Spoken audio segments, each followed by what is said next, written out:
This is going to be another edition of the ROH Classics. This is actually going to be a Death Before Dishonor 6 review. This show is from August 2nd, 2008. It took place at the Hammerstein Ballroom in New York City. I believe this is actually the second Hammerstein show. So, yeah, to me, this is the best Ring of Honor show I've ever been to out of all the New York shows, or, you know, even the other shows I've been to. This is by far, I wouldn't say by far, but I would say it's definitely the best one. You know, some people might be surprised by that, but I think this is an amazing show from top to bottom. And it's kind of funny because this is actually the last show that Gabe did in New York City before he got fired. But I'll talk more about that later. So we start off the night with the Briscoes taking on the Vulture squad of Ruckus and Jigsaw. This is actually the return of Mark Briscoe. So the Briscoes hadn't teamed up together for a really long time, maybe since April of 2008. So Mark was almost out that whole summer with a knee injury.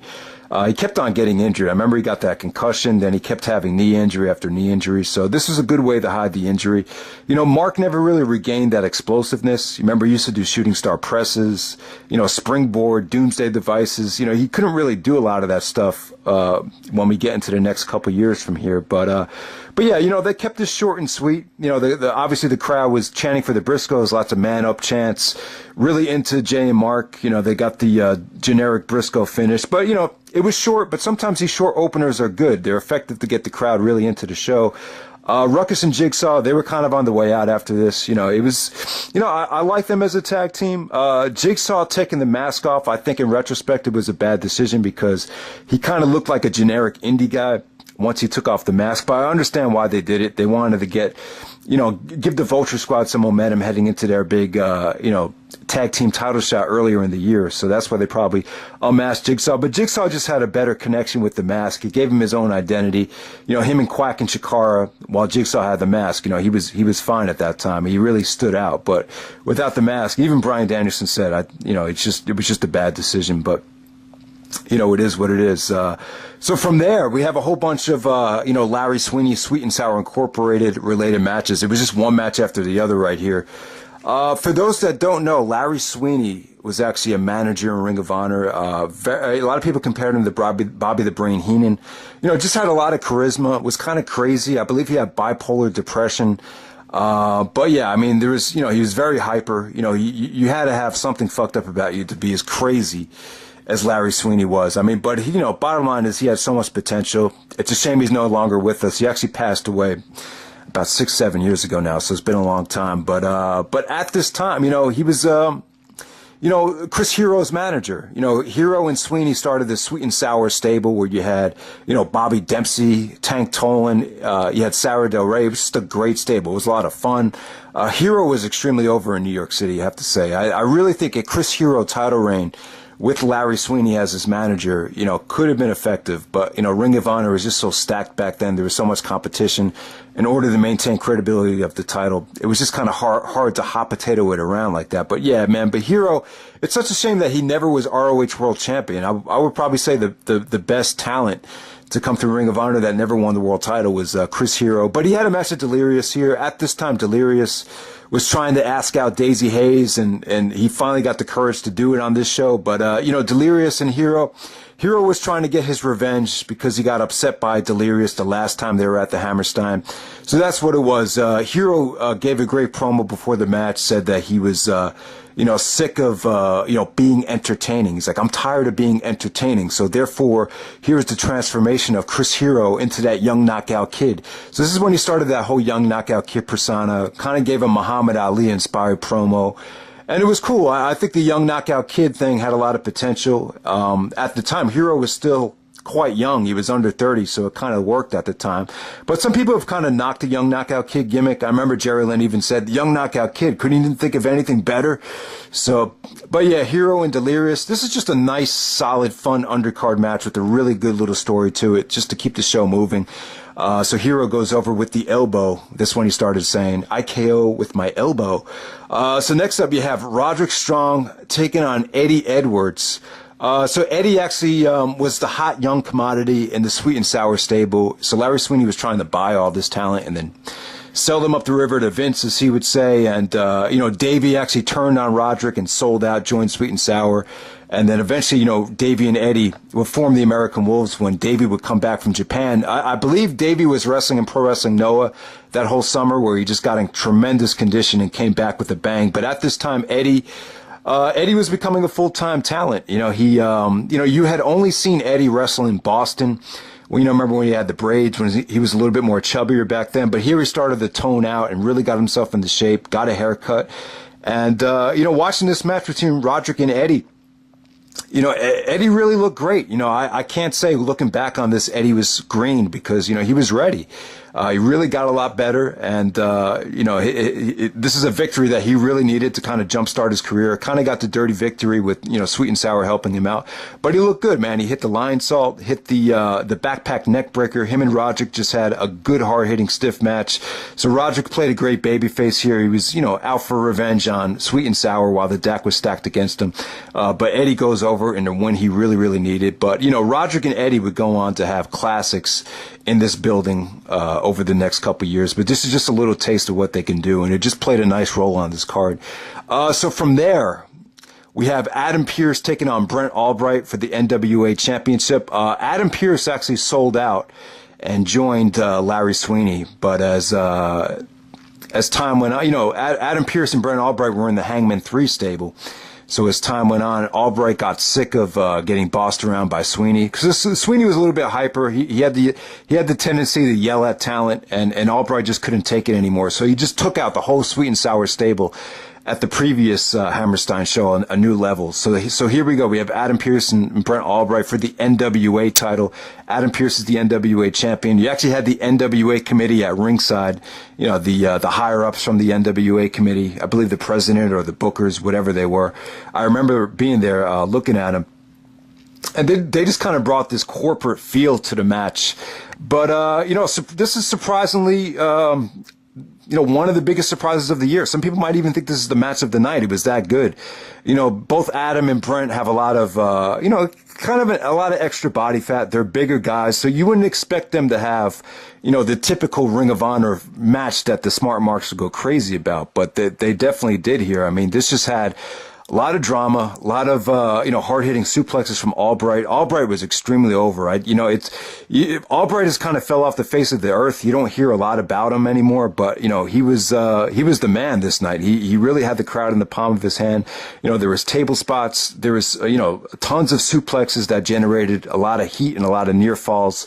But Albright actually makes Pearce tap out with a crowbar, where Adam Pearce does beautiful, beautiful selling before he tapped out. Just great drama there. The tap out came off great. So Brent Albright won the NWA title. Just a lot better than you would expect. But yeah, man, you don't hear anything about Albright anymore. He used to be in the WWE. I think maybe under the name Gunner Scott.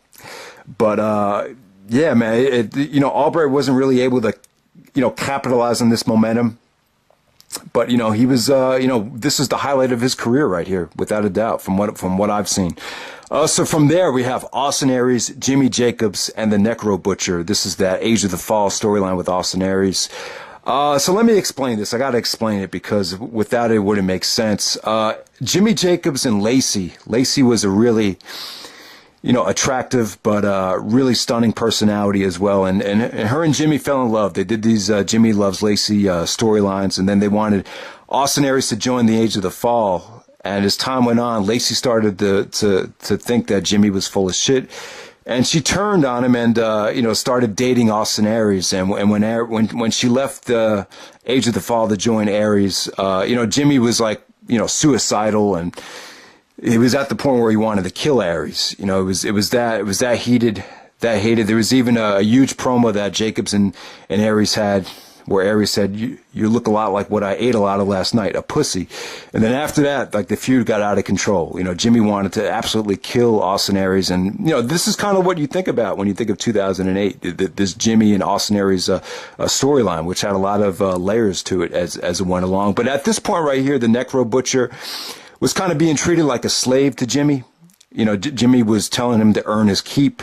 Basically, Jimmy wanted him to do whatever he wanted to do. So Necro There was a time when Necro, broke up the count, and then Jimmy was like, he got on the mic. He's like, "What the hell do you think you're doing?" And then Austin, Austin Aries kind of played the Eddie Guerrero role where he kind of fooled Necro and, got him to buy into Jimmy actually hitting him with the chair. Then Aries is, doing the Eddie and lying down. So it was good storyline progression. It actually split up. This is the match that, where Necro officially left the Age of the Fall and turned on Jimmy Jacobs. But at the same time, Aries was able to, he was able to soften up Jimmy Jacobs, and Aries was able to get his revenge and hit the 450 on Jimmy. So, not a great match. I'm not a huge Necro fan, but this was kind of like him, sick of being treated like a slave. And, Aries got, his revenge on Jimmy for the most part. And, just like I said, just good storyline progression. So from there, you have, Naomichi Marufuji taking on Go Shiozaki.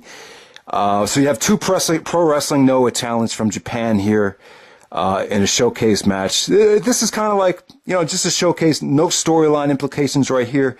I would say though, out of all the pro wrestling Noah, one-on-one matches featuring a Japanese guy and a Japanese guy, this might have been the best, all Japanese match to ever take place in Ring of Honor. I remember at Final Battle 2009, a lot of people wanted to see, Kenta and Nakajima. But Kenta actually ended up getting hurt before Final Battle 2009. You even had Kenta and Misawa, but that wasn't as good as this match right here. Marufuji and Shiozaki, they just put on a clinic. I think with this match right here, Shiozaki felt more comfortable, finally being able to work with the Japanese talent that he was able to communicate with. I think Go Shiozaki kind of got Americanized as his time in Ring of Honor went on, and I think it was a good change of pace for him to go back to that Japanese style. It was just a good way to showcase Shiozaki once again. But yeah, these guys rocked the house. I mean, the Shiri-no-wi off the top rope, tons of super kicks, Go with his gold flasher and just tons of, stiff lariats.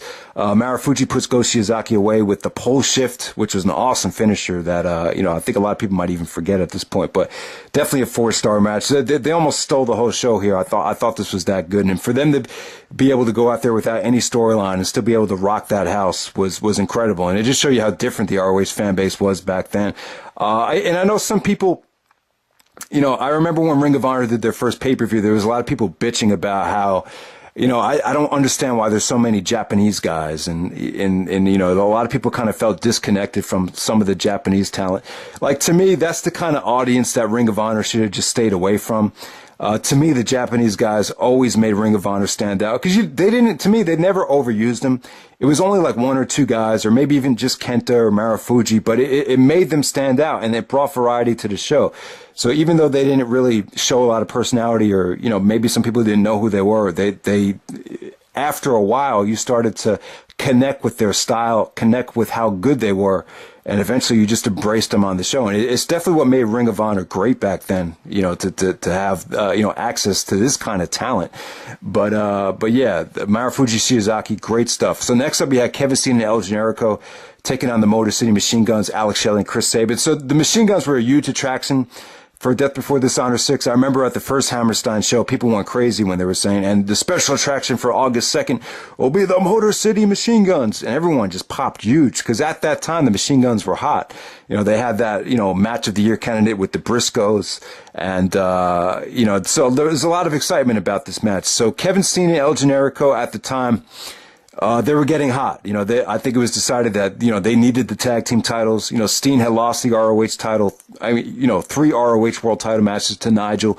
So he said, maybe I'm just not ready for that yet. So I'm going to put all my energy into winning the tag team titles. So this match helped them build momentum to taking the tag team belts from Tyler Black and Jimmy Jacobs, the Age of the Fall, the next month on the Driven pay-per-view. But yeah, as far as this match right here goes, I thought it was great. I thought it had great emotion. Steen and Shelley had some great interaction between them. They were like spitting at each other. Just a lot of fun here. This didn't go into overkill mode like the Machine Guns and the Briscoes, but it was just damn fun. The finish was just so good. Generico hits his brain buster on Shelley, And then as he does that, Steen actually locks Sabin up in the sharpshooter and then brings him into the middle of the ring, and then Sabin taps out. So you just had, just a lot of emotion, a lot of fun. It didn't have a ton of high spots, but it was just good, solid action. Definitely not like I said, guys, it definitely didn't go into overkill mode. But at the same time, it just felt refreshing and it felt fun. It was good momentum building for Steen and Generico, without a doubt. So next up, you have the Fatal 4-Way Elimination match. You have Nigel McGuinness, Bryan, Danielson, Claudio Castagnoli, and Tyler Black. Okay, some of you guys might remember I had this at number 1 on my top 10 Ring of Honor most underrated matches video. And this was incredible. I would give this 5 stars. I love, I don't love Fatal 4-Way matches. I'm not excited about this Fatal 4-Way coming up at SummerSlam, but I love 4-Ways where you have diverse talents and you have, 4 talents that are incredible. And, I just thought this was such a great combination. And if you were following the storylines, it really made sense because, Nigel and Bryan had that 6th anniversary show class where Nigel, went against the Code of Honor and went behind Danielson's back and started using the elbows. Then Nigel and Claudio had some world title wars leading up to this match. And then Tyler Black was like the hot young star that was on the, came so close to beating Nigel on pay-per-view. So you had all these matches still fresh in your mind, and then bam, you put them all in a Fatal 4-Way Elimination match, and you just got something special. The entrances were great here. I mean, Tyler Black's Age of the Fall music was great. That was kind of like, Randy Orton's Evolution theme music. I felt like when they took that away from Black, he definitely lost, that edge he had as a heel. And the same thing with Orton, when Orton used to come out with that Evolution theme music. I thought that really gave Orton that edge he needed to really, go as far as he could have in his career. So, but yeah, Claudio, the fans were kind of disappointed in Claudio's performance at the previous Hammerstein show. So a lot of people were naturally turning on him. He got booed when he came out. He got booed when he broke up Bryan Danielson, giving Nigel the elbows. So you just had all these elements here. So Claudio actually got, what happened here? Claudio actually was going for the Ricola bomb. Was it the Ricola bomb? Or I think it was. And then Danielson surprised him with a small package. Danielson goes to shake his hand, and then he turns his back on Claudio. And then all of a sudden, Claudio's like, "Hey, Bryan!" And then Bryan turns around, and he just, Claudio kicks him right in the face. And they needed a whole bunch of referees to break up, Claudio. Claudio just smashing Danielson with the chair. As he's doing this, Nigel is like cheering like a little schoolgirl on the outside, just smiling, jumping up and down. And then he lariats Bryan to get the victory. So Bryan gets eliminated by Nigel. So then you come down to Nigel McGuinness and Tyler Black, and they just kind of, pick up where Take No Prisoners left off with just, just the magic they created. They were able to play off the Take No Prisoners match and just delivered great stuff here. Black started hitting all these moves, paroxysms, God's Last Gift, went for the, Phoenix Splash. Every time Black went for this Phoenix Splash, that kind of turned things around. And then, Nigel was kind of in panic mode. So he tried to work over, Tyler's arm, to set him up for the lunge and dungeon, but it didn't work. And, so Nigel went into panic mode, and then he starts doing lariat after lariat. And I know some people say, they couldn't stand how Nigel kept doing the lariat. And that's why a lot of people hated Nigel. Some people, I was even at ROH shows, and some people would say, I can't stand Nigel. He just gives it's all lariats throughout the whole match. But, Nigel kind of changed his style, and he even said to the fans, he said, in that video wire, he was like, I'm just going to do what works. I'm not here to, make friends. I'm here to win matches. And if winning matches, if throwing lariats is going to help me win matches, then I'm going to do this. So Nigel didn't give a fuck about the fans. And people were pissed when Nigel won. They were throwing trash in the ring. And then Nigel got on the mic and said, I'm never going to lose the ROH world title. So I had never seen people throw trash like that after a Ring of Honor match. 'Cause Nigel was so hated. I think fans really wanted to see Tyler win it back. This is an example of a heel just being hot as hell. But still, even though Tyler Black was a heel, he didn't wrestle like a heel. But sometimes that really works, though. You know, the character's so strong, but then when the guy's, you know, performing like a hot young high flyer, that seems to be something that really gets the fans behind them. But, you know, this would have been huge. You know, this definitely built momentum for Final Battle 2008 if Tyler got a rematch against Nigel. That would have been the perfect time to give Black the belt, or Seth Rollins the ROH title at that time. But, you know, there was a booking change made. They decided to go, you know, wait until WrestleMania weekend for Nigel to drop the title to Jerry Lynn. But that's pretty much it, guys. I thought this was an excellent show. I think the show is incredible. I think it's one of the top 10 Ring of Honor shows of all time, but definitely the best Ring of Honor show I've ever been to from a live experience standpoint. You know, I just don't see how you could fire the booker of Ring of Honor after delivering a show this good in their biggest market. I just don't understand it. You know, looking back on it, 2008 was great. I remember Gabe even said, you know, let's appreciate 2008 now, because they were just putting on a string of great shows.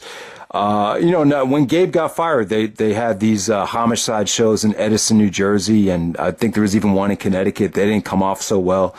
But I don't know. I don't see how you could fire someone based on the strength of, you know, some throwaway B shows or C shows, whatever they were. I just don't get it. I think Carrie Silken made a huge mistake. I think it was, you know, I think firing Gabe was, you know, planted the seed or planted a cyst for when, you know, when this company would, you know, sell themselves to Sinclair, and that was kind of the beginning of the end. I just think, you know, firing Gabe was just a used decision.